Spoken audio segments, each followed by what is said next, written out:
Hello, League fans, and welcome to the 2017 North American Challenger Series. My name is Optimus Tom Searfoss, and joining me on this broadcast is none other than Mark Zimmerman, who is very familiar with this desk. Yeah, and you. Apparently, I'm like your twin now. I can't get away from each other. Well, we may not be attached at the hip, but at least we're attached at the broadcast. And this spring split, the NA Challenger Series is home to 6 brand new teams, so we got a lot of stuff to cover. Right. Team Gates is new. They're owned by the famous streamer Trick2G. We also have Delta Fox, the sister team of Echo Fox. It's nice to see that they are kind of investing into the challenger scene.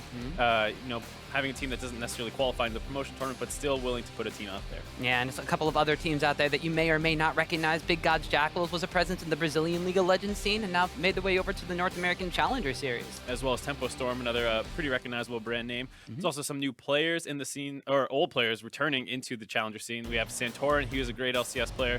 Phoenix, another one, had a pretty good season overall with Team Liquid last year, as well as Freeze. He's bounced around between Europe and NA a number of times now. Yeah, and while we have some old faces, there are new teams and some new faces as well in the Challenger Series making their debut, pulled straight from the North American scouting grounds. Yep, we got Deathly. He was someone that you were very, very excited about. Talked a lot about him.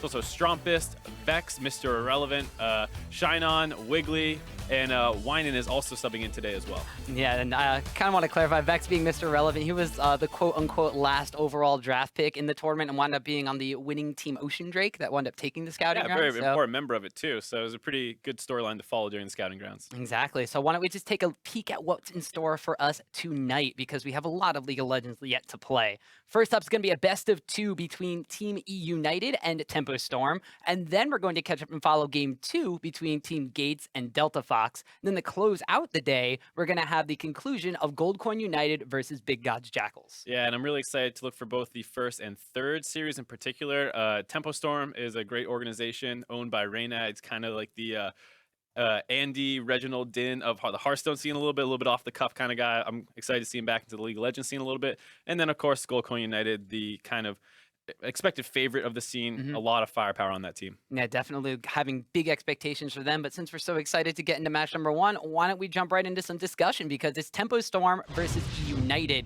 Now, we touched a little bit on Tempo Storm, so let's start with eUnited. They're joining the North American Challenger Series with a mix of established talent from both the European LCS and a couple of North American newcomers. Right. Fox comes into the mid lane, having played on Schalke 04 in Europe, and is the only active member of the NA Challenger Series who has also performed at Worlds. Gilius on the team as well as the jungler. He also had a little bit of a Worlds prep time way back when he was subbing in for SK many moons ago, but he also has some experience in the Challenger scene, helping guide the original Unicorns of Love through that scene and into the LCS. So overall, very competent team. Yeah, and they definitely had a lot of success in the European Challenger Series. You mentioned both of them at some point in time played on SK, Schalke 04, had some very big expectations coming in. Unfortunately, they wound up getting relegated, and now they've decided to move on over here, and their opponents on the Rift today are going to be Team Tempo Storm. They joined the North American Challenger Series after acquiring the spot from Dream Team, and they're bringing a powerhouse of their own into the bottom lane here because they have Freeze and Sheep. Yeah, Freeze is a player who always seems to perform no matter how well his team's doing. He almost always has good stats to back him up, and it's exciting to see him back here. Like I said before, he's bounced around a lot. He was here with Renegades, back over to Europe, coming back now into the Challenger scene. Another veteran, of course, is Quas, a player I worked pretty heavily with back when I was coaching Team Liquid and Curse. He's a really, really stalwart player, and this is where he always gets done what he needs to do. And then, of course, Hatrix is another EU mid laner coming over. Lesser known than a lot of other ones, but anytime there's a new import mid from EU, I just assume they're going to pop off. Yeah, it's going to be exciting. So it's also going to be exciting to see some of these new older players mix in with the new players, and more importantly, kind of see how they just mesh in general. Freeze in particular, he's back in NA Challenger, and he actually a little bit earlier on shared his thoughts about returning to competitive League of Legends. I took 4 months break from the league, and I just didn't play. I just watched the games with H2K. I couldn't do anything. Basically, I was very frustrated at that time. It was sort of like a dark time for me of my life, and it just felt super horrible, right? Because I couldn't play, and I just wanted to play Worlds. That was my goal. I always wanted to play Worlds, and then when I finally qualified, I couldn't. So it felt restrained. I felt too restrained, and it just all the emotions I kept holding in myself, and now I just I'm back, right? So now I just have to start from the scratch because I took such a long break. I never took a longer break than 2 weeks from league. That was like the hardest break I ever had, and having a 4-month or almost 5-month break from the league, it's just the game changes so much that you just have to get back to it, and you still have like the basics right, but then you just start from the scratch, and that's where I am.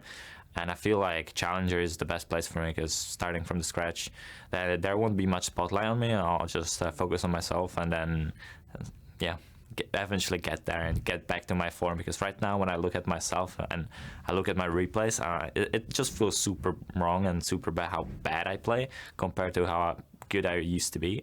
So yeah, I just have to get there, and I just want to prove to everyone that even if you get kicked down, you can stand up and fight again. I mean, you heard from him there calling his own replays when he's watching them bad and like hard to watch. I mean, hopefully we get to see him looking a little bit better here. But as he said, League of Legends is kind of a cumulative knowledge base where you need to keep playing and keep learning, because a couple small tweaks of things impacts like everything you know about the game. And taking a period of time off like he has, it's very hard to stay at the highest level. And he actually has a really good perspective on it too. Rather than treating this as like, oh, I have to start over from scratch, it's basically a new beginning. He knows that his play isn't necessarily at the level he wants it to be, and he's here himself. He said it's a low pressure situation, and now it's kind of a proving ground for him. Yep. Anyways, now let's get on to the starting rosters for each team, starting with blue side Tempo Storm. In the top lane, we have Quas. Jungle is Sentinel. Mid is Hatrix. And on the bot side, it's Freeze with Sheep supporting him. And we already heard from Freeze. We'll have to see what he actually does on the Rift. He thinks he's not in the spotlight, but he's already been all over our intro, so oh well for him. Gonna have a lot of eyes on him. But on the other side, it's the red side with Team eUnited. On the top lane for them, it's going to be Licorice. Their jungler, God Gilius, or regular Gilius, depends who shows up today. Mid lane is Fox, and on the bottom side of the map, they got definitely a AD carry and support Zazel. Yep, overall, I'm very excited to see what these teams can do to each other. I think they actually stack up pretty evenly. Both teams bring in a mix of new and old talent. Yeah, it's going to be really interesting to see, first off, how the old talent kind of meshes with some of this new up-and-coming Challenger talent. That's always one of the biggest parts about the Challenger scene. It's not necessarily as organized as you would see some of like the quote-unquote shot calling from the North American LCS or the European LCS in professional play, but the way that those individual raw talents kind of coalesce and how they shape into kind of being the center points for their own. Right, exactly. So let's load up into Champ Select. Hopefully, we get to see exactly what they pick to do. We are on the 10-ban system, That's right, which is something that I'm very happy about. I love all the depth that has been added to the scene with this. I think you still see some, similarities to the previous seasons, which helps people, understand exactly what's happening with the first ban phase consisting of 3 bans. You see a lot of similar strategies there, but then once you get later in the draft, you really start to see how it differentiates itself. Yeah, we've definitely seen more broad champion pools coming out from some of the top tier players in competitive play, but also those champion pools that are a little bit smaller definitely get pinched, and especially in certain positions such as top lane or the AD carry position, once you have a solid kind of plan for yourself, you can really easily just ban out the opposing strategy in the second phase. Right, it's not always necessarily dependent on the player at that position, but just the meta that exists for it. So right now in the AD carry role, like you were saying, we see that there's 3 really top tier utility-based AD carries, and you can easily take one of those, and if they don't respond in the early phase of the draft, you ban out the next 2. So you're going to want to keep your eye on. On the red side, we see pretty common bans coming in with LeBlanc and Rengar so far. Lastly is usually Camille. On the blue side, we see Misfortune, Rise, and Zyra banning out a couple other power picks. Yeah, and not to mention 2 of the power picks straight out of the support role as well in the Zyra and Misfortune. One kind of being the counterpart to the other one, but that also leaves open the Karma as one of those premier picks for support in the bottom lane. As you mentioned, the Camille needing to be banned out by eUnited. Right, it's a little surprising to see the Zyra ban once you've already banned out the Misfortune. You usually do that to try and force the other team to have to ban the Zyra, but if they're targeting the Malzahar the whole time, banning out those 2 does give you the best matchup that you can probably get, unless they go for a Karma. On the other side, eUnited taking Varus and looking like Kha'Zix makes sense given that he's one of the best junglers left up. Yeah, one of the more powerful jungle picks as we've seen most recently, going to be locked in as well as one of those 3 utility AD carries. Normally, we see Varus, we see Jhin, we see Ashe. Wouldn't be surprised to wind up seeing an Ashe and potentially a jungle pickup here from the side of Tempo Storm. Right, there's basically 2 strategies in this first phase of the draft. One is to match the picks in terms of role, so that way when you get into the second ban phase, you're not banning out and trying to pinch each other. The other option is to actually go unbalanced, and then you try and pinch the other pool harder. AD carry is very, very scary, and that's why you do see the Ashe, but we see a difference here where instead of going for a jungler, they go for one of the most powerful control mages left up in Syndra. Very bursty, very scary to play against. Yeah, and of course, with the LeBlanc and the Rise banned away, Syndra kind of being still one of those top tier mid lane picks. It's kind of been that way since Worlds last year, and it's continue to end it here, but we actually see a hover of the Echo. Kind of, we've seen this matchup a little bit. The Echo can potentially be flexed into the top lane, but most of the time, going to wind up being a pick against some of those control mages. The Assassins more recently got reworked, and those are very powerful pickups to go against some of those more mid lane control mages. Especially the Syndra. A lot of Assassins have a defensive tool that kind of helps them out there, or have the aggression to just overwhelm her. So things like Fizz and Echo, 2 common assassin counters to Syndra, are able to disjoint themselves from her ultimate with their abilities, both the Fizz E and the Echo ultimate. And then just generally, they have the pressure to kill her with a little bit of gank assistance. So it's pretty common to see the mid lane pick up there. Hopefully they don't want their assassins getting banned out, because once you lose those assassins for Syndra, it can be very scary. So it makes sense to see them grab that. Yeah, and now we're going into the second ban phase. It's going to start on the red side, where eUnited has banned out Elise. And then on the flip side from Tempo Storm, they wind up banning out the Jace for themselves as well. And then a Rek'Sai ban coming in, really pinching, like you said, that jungle pool. Not a lot left open. Right, so they're trying to go for the things that the other team doesn't have. With Kha'Zix being the top tier jungler left, taking Elise Rek'Sai basically leaves off Lee Sin as probably what you're going to be looking at to be taken. And the final pick or ban coming in for Tempo Storm is the Lulu, a pretty common counter pick to their first pick, Malzahar. So it's good to see them banning that out as well. And, you know, like I was saying before, maybe the Karma is what they end up with. Yeah, and by taking the Karma, they know they have to pick support, and they have still a solo lane left open. Might as well save that for the counter pick up here.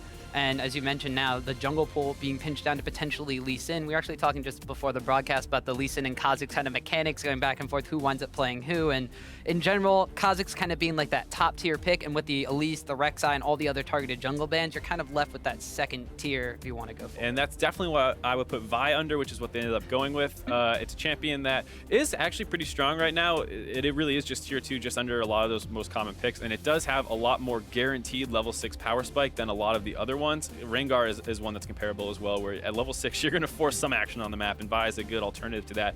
In the top lane, though, we do see the Swain, the Quas Swain. He's world famous for this. Like, when Swain got reworked, Quas, like, spammed a million games on him because he was a huge Swain player before then. He got Challenger in NA with 200 ping from Venezuela playing only Swain. It was quite the story, so you guys are in for a treat. Yeah, back in his New World Eclipse days when he was still, well, last time he was in the Challenger Series, actually. Right. Coming full circle at that one. So while we were going very, very detailed on what the kind of picks were, we actually wind up seeing a couple of interesting things. The Quas Swain there, but also the last pick here for eUnited being the Kennen, which seen a little bit more popularity, but not the same kind of Kennen that we saw at Worlds. Yeah, it's a lot less bursty. There were nerfs to a couple items that the Kennen generally likes to get, things like the Rylai's and the Proto Belt, another one. Proto Belt, yeah. It's been weakened a little bit, but it's still a strong pick. It hasn't made its way into the NA LCS yet, but we've seen it in Korea, though they.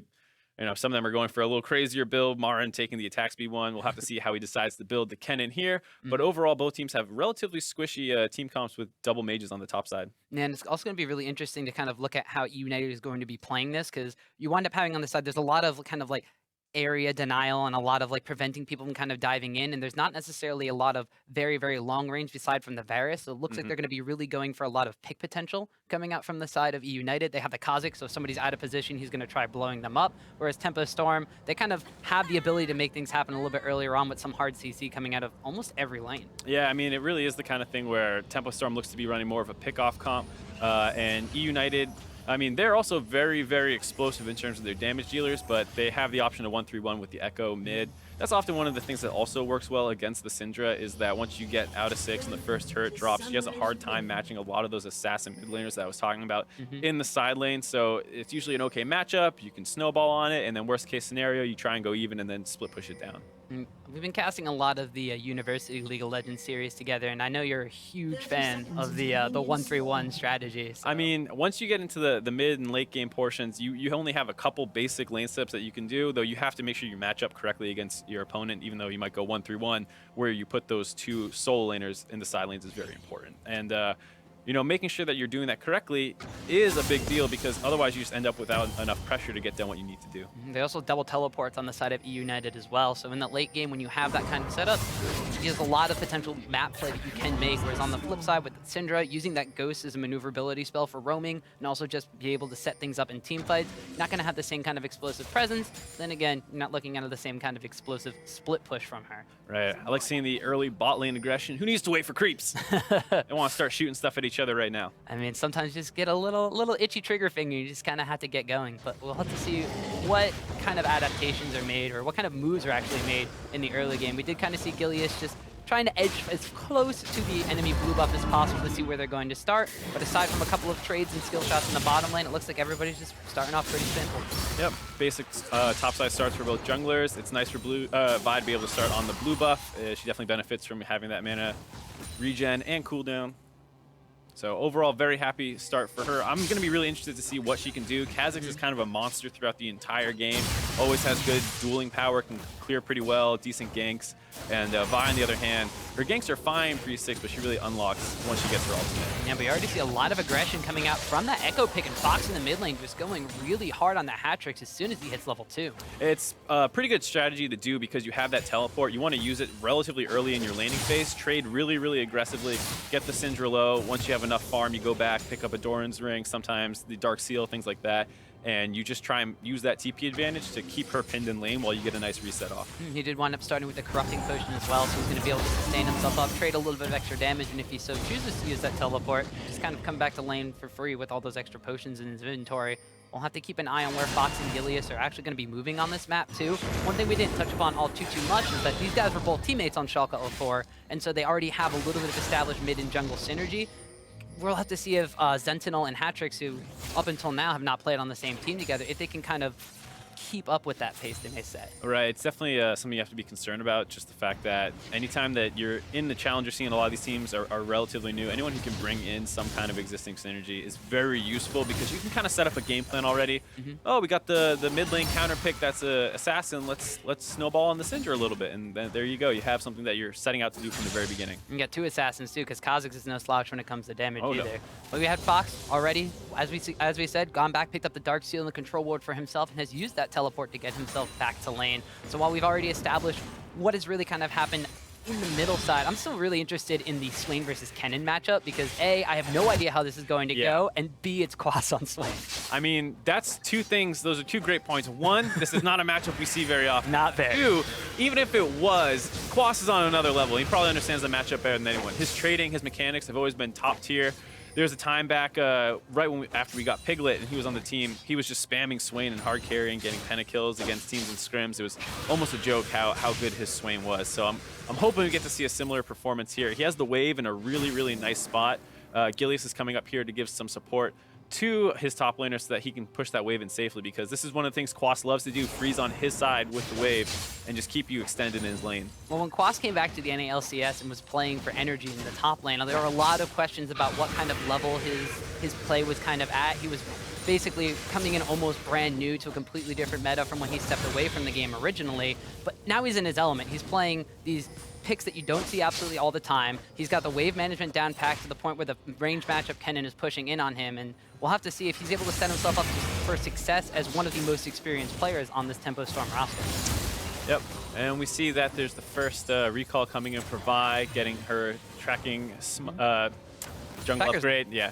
So she can hopefully start warding up. I think she wants to play defensively, like I said, for the first 6 levels, just farm out, get that 6 before you start trying to force plays. And it's actually pretty hard lanes to force on. Kennen usually has good escapes, Echo has good ones, and Karma can speed away anyone. So I'm going to be interested to see where Sentinel decides to use his first ultimate. Yeah, both of these junglers actually opting for more of a kind of power farm sort of style. There hasn't been a lot of action on either side of the lane, even though we did mention that Licorice was pushing in top lane just a little bit, and there were a couple of trades going down on the bottom side of the map. Both of these junglers seem content to kind of just farm up to their first item power spike. At the same time, Kha'Zix goes back and finishes his Tiamat. He's got a little bit of that extra jungle clear speed. Once they wind up getting to their own level 6s, we'll have to see where the first move is made. I am overall interested to see what happens bottom lane as well. The Malzahar is one of those picks that gets really annoying once he hits 6. That flash ultimate is always a huge concern, not just in terms of where you use it on your own lane, but the roams that come with it, especially against the assassin picks that eUnited has, where both Echo and Kha'Zix can be very slippery once they get their ultimates unlocked, but they also, once they're pinned down, they really don't have those defensive tools that they're so needed to survive team fights. Exactly, especially once they use those tools to get into a fight to try to blow somebody up, and when they're the ones getting blown up, like Fox taking a bit of trade damage here against Hatrix in the mid lane, there's not a lot of ways out once you've already kind of hit the go in button. And the same is to be said when you have the Ashe pickup as well. So if you're going to have double suppression for the 2 potential assassination threats, you have to be a little bit concerned concerned about when and where you're actually going in with those fights, which we haven't really seen any of them yet. Just actually the biggest action we've seen so far has been this little cheeky saying hello from Gilius to Zenton. Yeah, the cheeky, oh, I see you on your Raptors, and you see me. We'll ping each other out, and mid lanes will play accordingly. There was a little bit of rush play from Gilius, potentially trying to set something up. The parallel convergence didn't connect, so of course with no real big gank threat coming down. But interestingly enough, there isn't necessarily a lot, well, I guess there is. There's an Echo Stun if you're able to actually land the parallel convergence, and there is, of course, the Kenning Slicing Maelstrom in a team fight that can really lock down or stop that Malzahar ultimate coming out from the bottom lane. You have ways to free up your assassins, it's just a little bit more difficult. Well, the big one, of course, as well, is Kennen. There's a lot of mages that aren't happy to get TP flanks off. Kennen is one of them. Once he gets on your backline, drops that ultimate, starts stunning people up, that's really when you get to see the assassins start running wild because there's all this AoE damage they're taking, they're getting low, they're stunned up, they can't quite get off their spells that they need to survive, and then that's when you start getting the resets. The resets, we'll have to see. That'd be pretty exciting. One of the things I'm actually also very excited to see now is, you mentioned the beginning of the game, was the fact that Freeze is kind of a redemption story for him. He basically knows he's starting over and it's a clean slate for him, but he's going up against Deathly in the bottom lane, who this is legitimately his clean slate. This is one of the more organized challenger teams he's been on. I believe he substituted for a team last split, may have played a game or two for Enix, but he came out of the scouting grounds. There was a documentary that came out about him from Team Infernal just earlier today. Very focused. They've hyped this guy up to be one of the better challenger AD carries. Now he's going against one of the, well, almost world experienced AD carries on the flip side from Europe.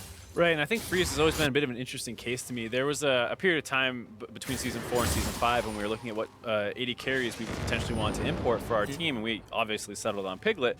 But Freeze was someone who was very high up in those conversations, and he always impressed us, but there was just a certain lack of explosive take over the game power that you really want when you get an import slot.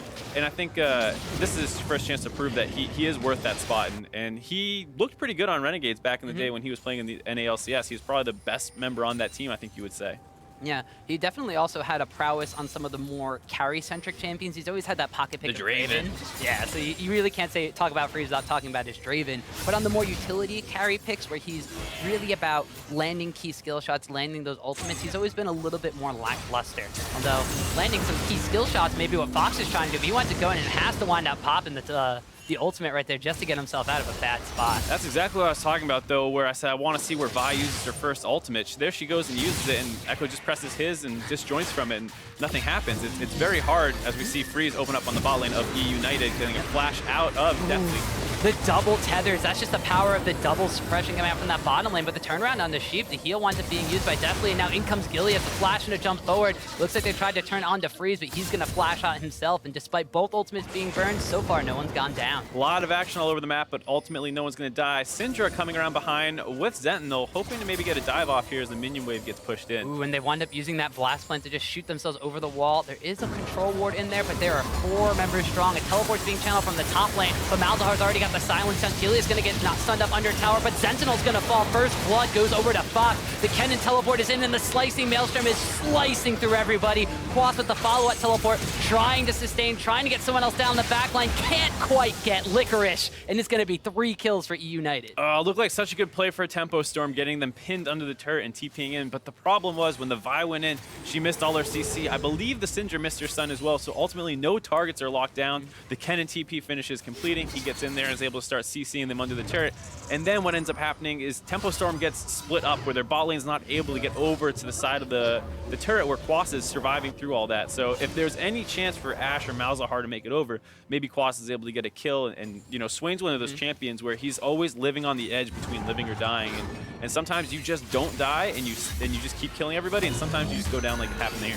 Well, both of the ultimates being used from Tempo Storm here looked like it was going extremely well, and then even though they got away from both of these ultimates, the tower dive being set up, the ability to get away from Gilius. Yes, the summoner spells were burned here from their bottom lane, which kind of prevented them from later on getting behind that tower, but like you mentioned, once we see this dive going on, when the CC does not land, the teleport completing just kind of finishes it. Yeah, it's one of those situations where you really need to get the first kill quick, because the longer someone lives, the more abilities they're able to get out. The fact that I don't believe they CC'd anybody here is pretty devastating.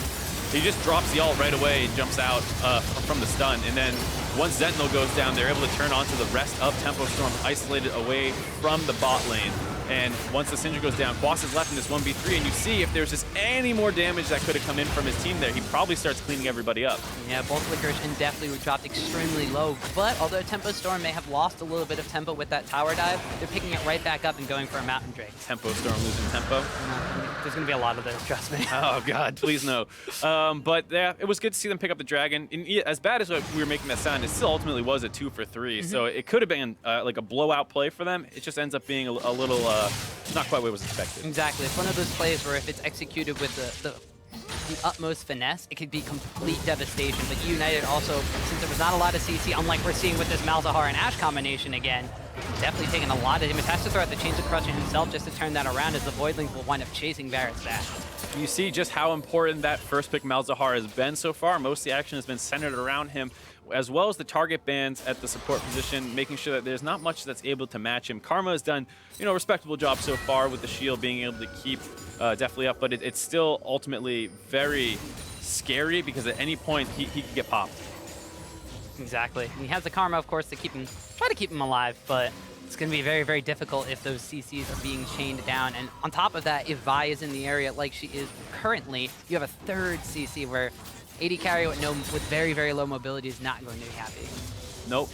I mean, you're probably looking at the Varus as the scariest player on eUnited. Everyone else has their escapes, their defensive options. Varus is like, please don't kill me. And please just leave me alone. Go for the double assassins that we have. As Fox taking a little bit of trade damage against Hattrick in the mid lane. He's already picked up pieces for his Hextech Proto Belt early on, so of course going for that potential burst coming out from the Echo. 2-0-1 after that team fight. He was able to survive and not wind up going down in that one whatsoever. Across the Rift, though, his opponent has picked up some early magic penetration in the form of Sorcerer Shoes and looks to be building towards that Morel and Omicron. Just a couple of pieces in the inventory, though. It's a little scatterbrained considering they hadn't really gotten that gold from those kills bot lane. Right. The thing I'm most interested to see, though, is the fact that the Kennen is, in fact, going for the attack speed on hit build. He has picked up the Wit's End early, which is really nice against the double mage-based solo laners, which is going to help him sustain through the team fights. But this is, the kind of build people have been doing a decent amount, and it's not the same Kennen build that we're used to talking about in competitive play, where I was talking earlier about, Kennen's great for these flanks, it CCs people, you usually have a Zhonya's, you go untargetable, you become this really, really threatening flank champion. But with this build, you actually want to play more backline, more next to your AD carry, and be another target that you're going to focus down, as he actually gets jumped and sniped out. The chain CC is crazy on the side of Tempo Storm as they pick up a free kill on Licorice. So remember when we mentioned the CC chain from the bot lane potential? That was it executed in action almost flawlessly. And as you said, wanting that Kennen to kind of be a target, well, he's got a big one on his head there, as Gilius kind of joins up after his Kennen has died. And now with the rotation from Tempo Storm, looking at this top lane tower, potentially trying to take the first of the game. Right, I talked about the fact that what makes Malzahar really scary is once he starts getting out of lane, showing up in places you don't expect him to be. Surprise! Yep, there he is, and the Vi ult into the Ashe ult, into the Malzahar ult. Did you want to play this game, Tom? Nah, looking at that Malzahar, no. Looking at that CC chain, no, not so ever. You're not playing? No, I am not. Tempo Storm, they're not messing around either. They've been able to take down a first tower blood into their own, getting that gold potentially just all onto Freeze, as he was left alone just in the vicinity to get that bonus 500 gold. Yeah, I really do like the rotation up to the top side there. You can keep in your standard lanes. They made a couple plays down, trying to pick the Varus off. None of them had worked so far. The Karma was doing a pretty good job keeping him alive, so change things up, flip over to the top side, grab that turret while you can, and I mean, there you see the power of the Mountain Drake helping out as well, the fact that they did have that 10% bonus true damage to objectives. Yeah, in the meantime, you have Quas, who's on a very comfortable champion for himself, just fine to sit down here and push out some waves, farm under tower in a 1v2 situation. So it does look like that Kha'Zix is in the vicinity. So we may potentially see it die, but Tempo Storm sniffs it out and forces Gilius back. Yeah, I mean, Tempo Storm looking like they're playing with more tempo, Tom. They're able to get the dragon off the reset of the first fight. They get their first rotation up to the top side, take top turret, rotate back down to cover the Swain. They look like they're pretty on top of their macro play. I feel like there's some sort of tempo and dragon joke from Hearthstone that I'm just completely missing because I don't play enough. But yeah, we'll let that one slide.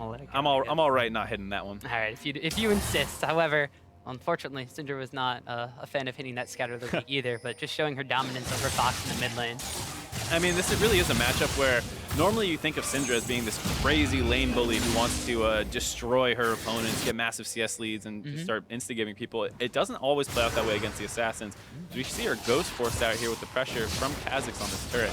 Yeah, just the threat of both of them going in there forces it out. And there you see, once again, the usage of the ultimate from Echo, just able to disjoint the ultimate coming out from Syndra, so no damage was taken through that dive. Yeah, trying to scare him off the turret, hopefully to get it, but it forces the TP out of Quas. It's pretty good overall, the fact that you only had to commit an ultimate for that. And when they have the double TP that they do in the mid and top lane, anytime that you lose the teleport on your top lane or on the side of Tempo Storm, it's extra bad because you have to worry about who exactly you have to match up against. eUnited can put basically anyone, and he can't follow. Yep, and that's the power of running that double teleport composition from their sides. Even though they wound up getting the kill onto Licorice in the top side and took his tower down, he could potentially swap into the bottom side. They could send dual lanes into the mid lane, just play the wave clear game for absolutely forever.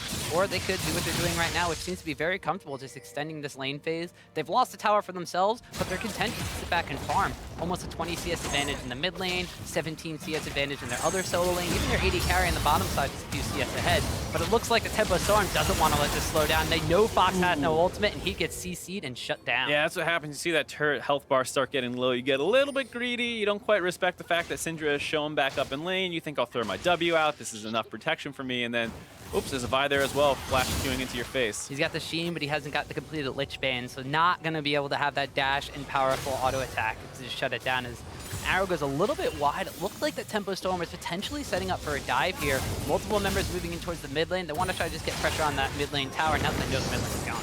This is something I like a lot about Tempo Storm's comp. Usually when you're playing Vi or Malzahar, you have to throw yourself in there first, and it's very easy to get targeted as well. But when you combo with an utility AD carry, you can just throw out their ultimate and see if it hits, and then follow up only if it does. You don't have to commit quite as much as often. It tends to happen when you're playing Vi. You get these really crazy over-initiates. It feels like you can come flying in from 3,000 range away. You actually have to kind of pull that back often. But here when you're following up on an Ash Arrow, you basically have that control already done for you. You don't need to have extra control. The Ash Arrow didn't hit. All right, I'm not going. And the best part about that is they commit just one Ash ultimate. We're going to the Essence Reaver build. We'll have a shorter cooldown. Actually, Licorice is taking a lot of trade damage from Quas. Didn't expect the swing coming out of the brush to just blow him up like that. And I have to say, I'm not liking the way this Kennen pick has looked too much. The fact that they used it as the counter pick to the Swain. Sure, he has a small CS lead, 20 CS. I shouldn't say small. That's pretty good CS lead, but it's not enough for what that champion's going to do in team fights. Like, Kennen has to get so many auto attacks down to match what Quas is going to be able to do on Swain, assuming he just flashes into the middle of your team, drops his abilities and Zanya's. I feel like Kennen's going to have to do a lot more to match that, and just a 20 CS lead, not even having taken the top turret yet, is not quite what they were hoping for with the counter pick. Well, that's also what you brought up in the early stages of this game, where the side from eUnited, we're going to potentially be looking for, let's get some lane dominance established, let's play for maybe a couple of objectives, and then go for that 1-3-1 kind of split push potential. Play around the double teleports. They know that while Kennen might not be as effective in team fights, he's still a heck of a split push threat, especially just in a 1v1 duel. Right, and I mean, like we said, the 1-3-1 does enjoy being ahead, but it is important to know how to close the game out against it, which is something that sometimes you see teams struggle with, and Tempo Storm being a new team might have that problem, where just being down that extra global against a team comp that never wants to group up does make it hard to end the game. And I think it's the kind of thing where if Tempo Storm had a much larger lead, I'd be more confident because then they can just force around Baron. But the fact that it is such a close game, and we haven't seen their macro get tested too much yet, but they have looked fine on in the early game. It's a little scary, though we see Syndra getting collapsed on. Yeah, and this is what you talked about before. The Syndra really can't match up against the Echo in the split push. When you factor the Kha'Zix in like that, that's a dead mid laner. Yeah, I mean, that's the really scary part about the Syndra. You put both AD carries mid, and Echo is way happier to have the extended lanes, the extra flank angles available than the Syndra, who just kind of wants to have people in front of it and shoot stuns and Qs out.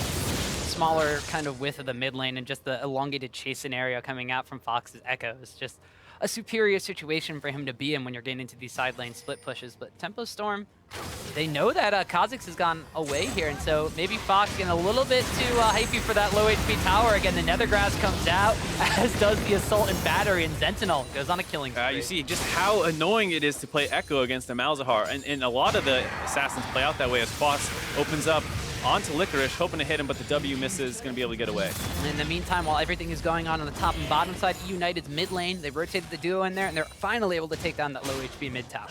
So this is basically, I think, what we're going to see for the next couple 10 minutes of the game, where eUnited is going to keep splitting up and hopefully picking people off. But they have to be careful that once they do get someone, they don't return a kill, because then they lose all advantage, like what just happened. And now Tempo Storm's actually the one grabbing a turret. That's very true. And Sentinel and Sheep, them both in the bottom lane, going to be able to pick that one up for themselves. So the reaction from Tempo Storm from what eUnited's composition kind of wants to do, actually, not even going to have time to talk about that. His Kha'Zix has dropped extremely, extremely low. Just 2 quick ultimates there, almost taking out his entire health bar. Yeah, the Merc Tread's saving him.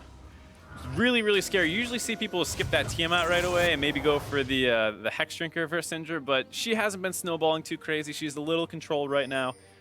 Don't need the Hex Drinker as bad as you usually do. But if you're a solo queue jungler against a Syndra and they're going off a little bit, get that Hex Drinker. It's going to save your life. He's got one for himself right now, and it is going to be helping keep him alive ever so slightly more. But going back to the point about, you mentioned the macro play, the 1-3-1 that eUnited's composition can potentially pull off if Tempo Storm's going to be able to respond to it. Their position in the game, now they've increased it just a little bit to about 1,000 gold, so they don't have the largest lead. What they do have on their side is a plethora of experience.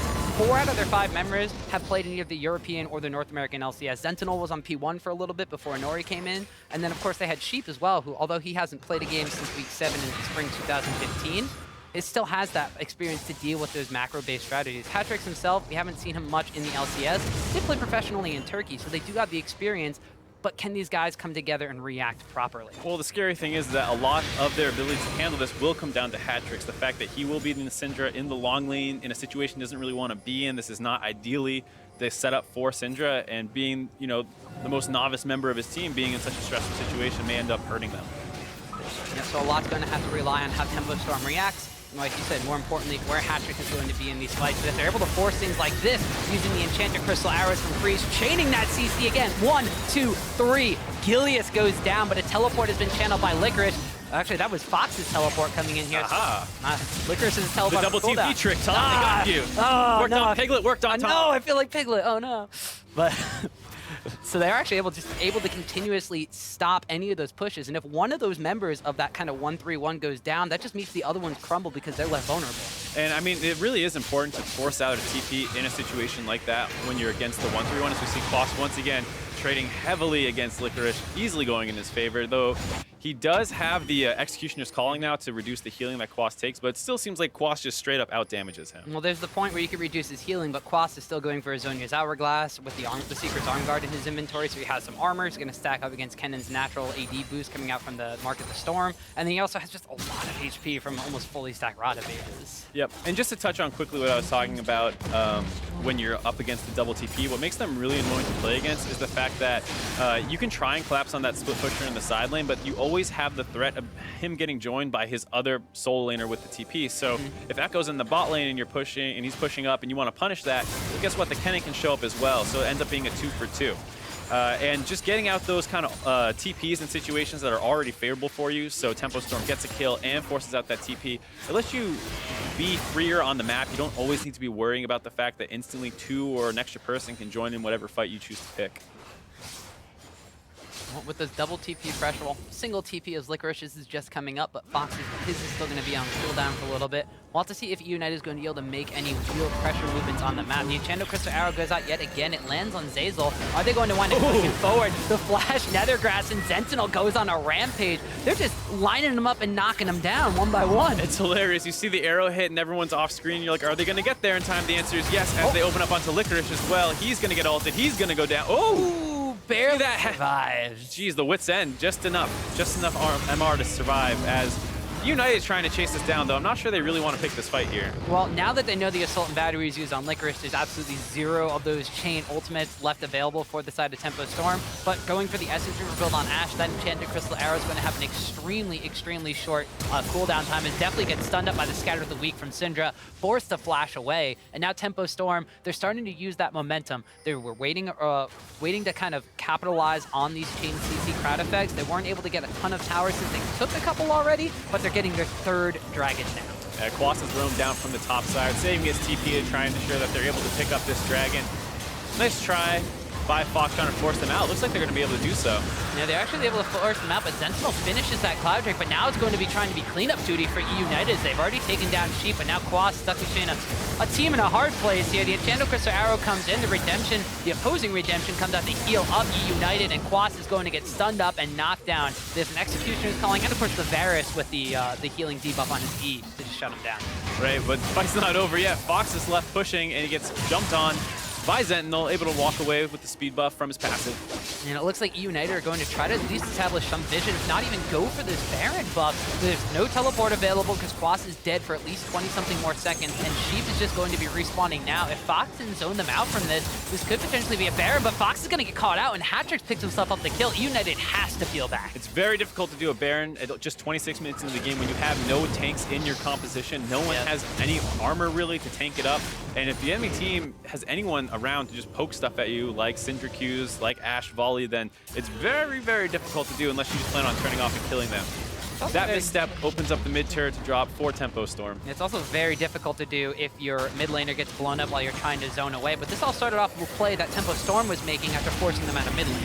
Right, and basically they try and back off the dragon, leaving Sentinel to finish it, but the collapse from eUnited is able to get them down low enough that they're able to eventually drop onto Sheep and pick up the kill, and then turn onto Quas, who's still left hanging around the exhaust, slowing him down long enough. The Karma roots.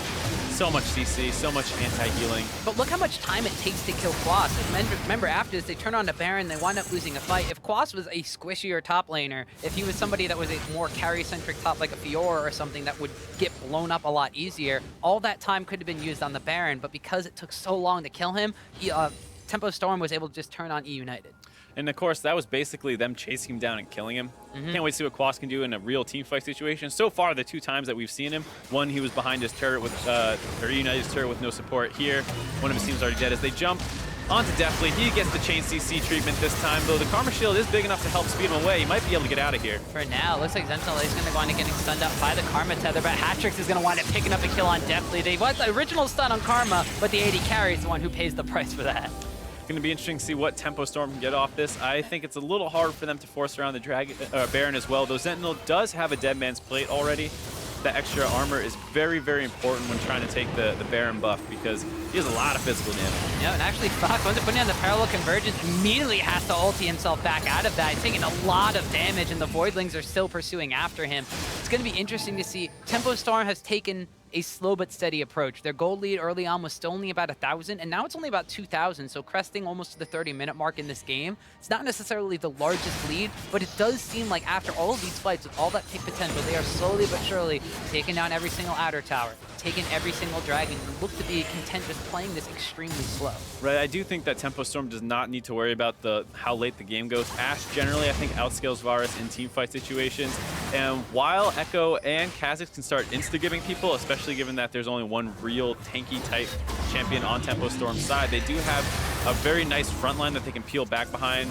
Quas is kind of one of those pseudo tanks who, the longer he stays alive, the more he's able to tank, whereas if you target him and blow him up really quickly, it's not like a Maokai with a ton of resist and damage reduction. And one of the things that, because of all of this pick potential and all of the chain CC coming out from Tempo Storm, it's forced members from eUnited, such as Gilius and such as Deathly, to go itemize for that QSS, which is delaying some of their more powerful item spikes later on. You have to get this item that gives you some magic resist, but mainly just the cleanse of all that CC, instead of going for your third or second big damage item after getting the Zeal item. Right, and we see eUnited trying to set up some kind of play around the bot side. Maybe Licorice was thinking of blast coning over to join him with Fox to kill Quas.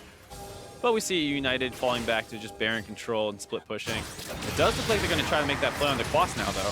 Yeah, Quas down here by himself. Thinks he might have a 1v1 against Fox, but in comes the slicing Maelstrom from Ken, and Quas does have the Zhonya's Hourglass, though. Now that the minion wave is here, the Ravenous Flock's actually going to help heal him up a little bit more. But with Kennen coming in, he does have the Executioner's calling, so the healing denial will be there, and Licorice will shut down Quas. And that's what we talk about. He didn't even have to TP in that time. The Kennen just came in with a nice flank and killed him.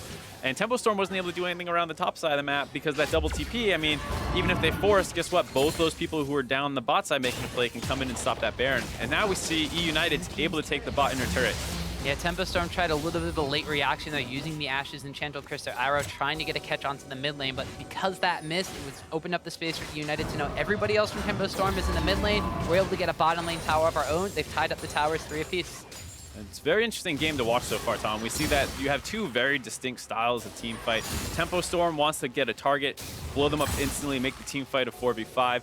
eUnited, they don't want team fight at all. They just want to keep splitting up, making these map plays and using the double TP to cover any kind of attempt that Tempo Storm makes to force something. It's kind of two different definitions of pick potential. One is with Chain CC, and one is with 2 assassins kicking you off because you're out of position. But this is the one that people may be more familiar with as the lockdown goes on Zeyzal, but he's able to just flash over the wall and stays alive. Yeah, one is a kind of a divide and conquer strategy. The other one is see a man, kill a man. Yeah, see hero, kill hero.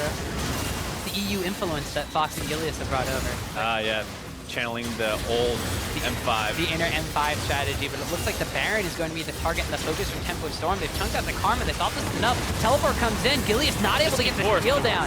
Sentinel gets the smite secure, and now really great never move from Quas in the backline. He will pay with his life for this one, but he might have set his team up to win this ensuing fight. Sentinel goes in, and they're chunking down Licorice. No Zanyas for the attack speed Kennen build as he goes down. Definitely has to flash away, and Zeyzal's stuck between the enemy team as Freeze picks up another kill. Ends up being a 3-for-1 plus the Baron, while Fox still pushes down bot lane. He is able to pick up the bot inhib turret, but with the Baron empowered recall, I don't know if he'll be able to get this in hit. Look like he's going to get it, but will he pay with his life? Well, Hatrix has no ultimate available. He's going to wind up trying to chase after Fox. The flash doesn't burn the Time Winders out to try to get the slowdown, and Hatrix looks like he might just be on wave clear duty at this point, just giving chase to Fox so he can't get back in time for the rest of Tempo Storm to push down that mid lane and try to equalize the inhibitors.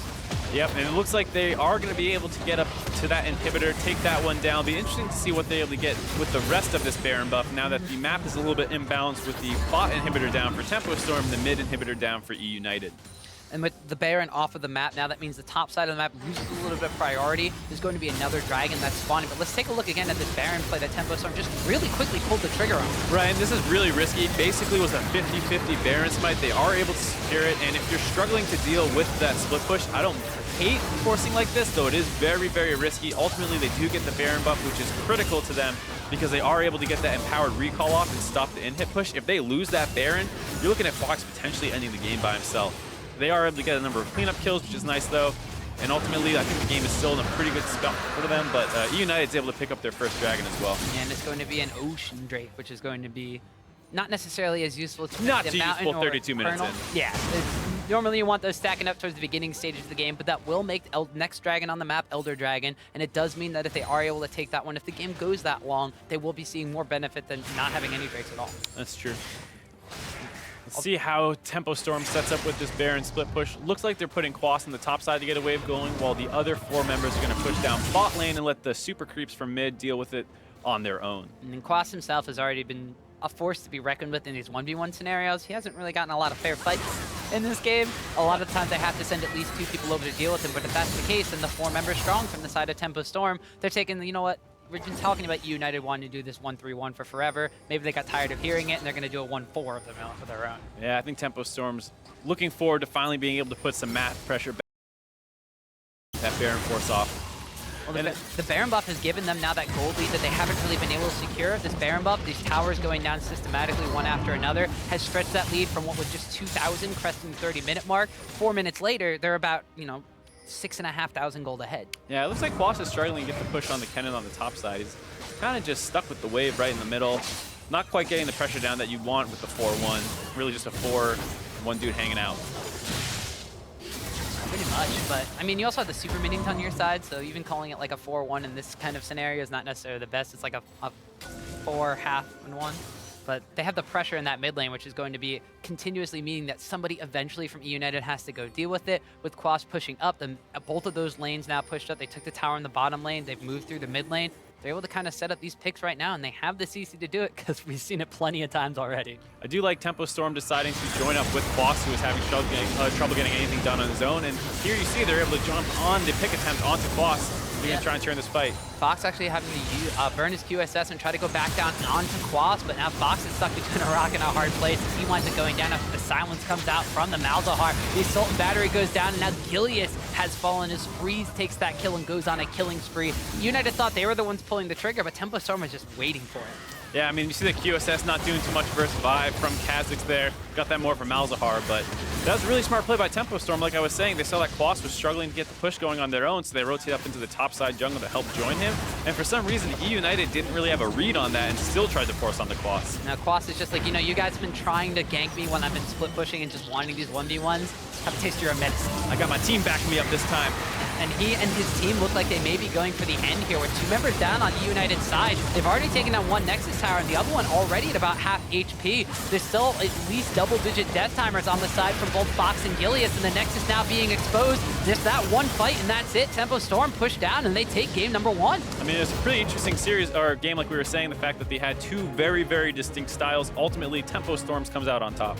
Yeah, so Tempo Storm, it was really about, Tempo, we made jokes about that already, but the word itself is just being able to kind of take control of the pace of the game. And even though they weren't necessarily pushing onto the opponent's side of the map, they weren't making these extremely big, flashy kind of plays. These small incremental advantages that didn't really wind up culminating in anything until that Baron buff was taken, just really pushed them over the edge. From 4 or 5 minutes after that Baron buff take, the game was over. I really do think it was important, though, those plays that they were making in the early game, because it is really hard to stack up versus that 1-3-1 comp. We saw what it was able to do in the mid game when the map starts opening up a little bit more. And if they hadn't made those good plays over the course of the game, then they're actually not up 1 to 2K. They're potentially down 1 to 2K, and then it starts snowballing worse and worse as these people, as United keeps getting these pickoffs in the side lanes. Yeah, and as we mentioned, those early game plays eventually did culminate in them being able to take a Baron play, which you actually have an impressive replay of, because they were really, really quick at pulling the trigger on this decision after kind of hemming and hawing for most of the game. Right, we see the Kha'Zix going for the smite steal, very, very close, doesn't quite get it, and he goes down instantly for that mistake. The rest of the team joining in,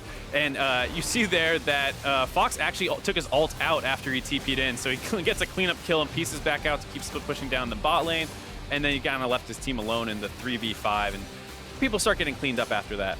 Yeah, and I'm actually a little bit impressed with the fact that it looked like eUnited was the one making a lot of the early game movements. It looked like they were the ones, they were consistently on the opponent's side of the map. They were the ones making the split push plays. We consistently talked about the rotational movement with the double teleports, and Tempo Storm looked like they were picking off a 1 kill here, 1 kill there, but they slowly kind of culminated it into that advantage. But the way that they were able to just make that decision to do Baron all of a sudden and then rotate towards the top of the map and make the decision to counter gank that one fight where they tried to jump on Quas, as soon as they made decisions, it worked out great for them. Right, and I do think, as much as it's nice to say, like, oh, they're making these really decisive calls, that's great, but I think they do need to be a little cleaner in it. You can't always get that Baron, and if they miss that one, it's probably game over in a sense, because Fox just dips back out to the bot side of the map, pushes down that inhib, and it was super important that Syndra was able to get off that Baron-empowered recall. Whereas if she's not able to do that, she probably can't get a recall off, and it's just, oh, there's the inhib, and now there's more super creeps, and now there's Baron buff on them, and potentially losing the game. Yeah, so eUnited, like you mentioned, they had the opportunity there. The Baron play could have gone completely wrong, but now they have to kind of like separate themselves for that. It's going to be game number 2. Of course, they play best of 2s, so it could potentially be a tying in the series, which would put them at 1-1 against Tempo Storm. Both these teams seem like they know how to wind up playing the game, but there's definitely going to be some potential picks or changes that they had to make on the side of eUnited. Right, and the thing I'm looking at really is the Malzahar. I think that enabled a lot of the plays that they were making in the early game. Obviously, they had the chain CC with the Ashe and the Syndra and the Vi, but there's too many picks at those positions to really limit the ability of the amount of lockdown that they have. There's always going to be a mid laner with CC. There's the 380 carries that all have CC. I think what you have to look at after that, of course, is, okay, that Malzahar, the flash ult was way too reliable and set up too many plays. And they might also just have to kind of go back to the drawing board. They had the counter pick potential. When Quas locked in the Swain, it looked like they didn't necessarily know how to react with it and went for something they may have had planned for that specific split push strategy. The Kennen himself, you mentioned, he was known beforehand. If he went for the AP build, he was very good at jumping into a fight off of a teleport. The split push build with the attack speed works out against certain kinds of matchup. The Swain didn't necessarily seem to be the matchup he could handle all by himself. Right. I mean, he had so much time alone the top side versus Quas and still wasn't able to take that turret till late into the game. And I think that's the thing that they can do now if they're on the blue side, is target ban that Swain right away as well. So it'll be interesting to see what they choose to go with their bans in the first half of the draft, because I think you might see that Malzahar ban, you might see a Swain ban, and a couple other things. Yeah, so we'll actually have to see what they wind up going for in the second kind of draft phase. If you're on the side of Tempo Storm, though, you got to be extremely happy. Like you mentioned, there's still a lot of potential out there. If you were really working on, hey, we're able to really kind of like make these calls, land these chain CC kind of abilities, there's a lot of utility that comes out of the AD carrier role. Freeze looked like he transferred kind of flawlessly. We heard from him before in the kind of interview that we did with him, where he was saying, hey, my play isn't as clean as it was before. I'm going to be trying to work on that one. One of the things that when he was on H2K that he was kind of like, not necessarily like blamed for, but one of the things he was a little bit not less studied on was those utility AD carry picks, specifically those Ashe arrows. He was not missing a lot of them there. Right, and I do think that when you're on these utility AD carries, it is kind of a nice segue back into the competitive scene. You're not counted on to be this hyper carry, stomp your lane, do all this crazy stuff. It's throw out this arrow, try and hit it, Hopefully it does, and then we'll follow up and do the rest from there. And you just have to stay kind of safe in the back line, get as much damage out as you can. Well, guys, we're headed for a quick break, but when we come back, it's Game 2 between Tempo Storm and eUnited. You're watching the North American Challenger Series.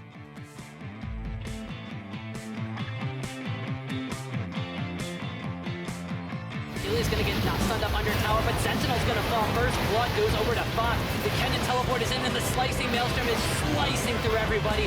Fox with the follow-up teleport, trying to sustain, trying to get someone else down the backline. Can't quite get Licorice. He actually gets jumped and sniped out. The chain CC is crazy on the side of Tempo Storm as they pick up a free kill on Licorice. Using the Enchanted Crystal Arrows from Freeze, chaining that CC again. 1, 2, 3. Gilius goes down, but a team in a hard place here. The Enchanted Crystal Arrow comes in. The Redemption, the opposing Redemption comes out to heal up eUnited, and Quas is going to get stunned up. Sentinel goes in, and they're chunking down Licorice. No Zanyas for the attack speed. Kennen build as he goes down. Definitely has to flash away, and Zazel's stuck between the enemy team. Got to go back down onto Quas, but now Fox is stuck between a rock and a hard place. He winds up going down after the silence comes out from the Malzahar. The Assault and Battery goes down, and now Gilius has fallen as Freeze takes that kill and goes on a killing spree.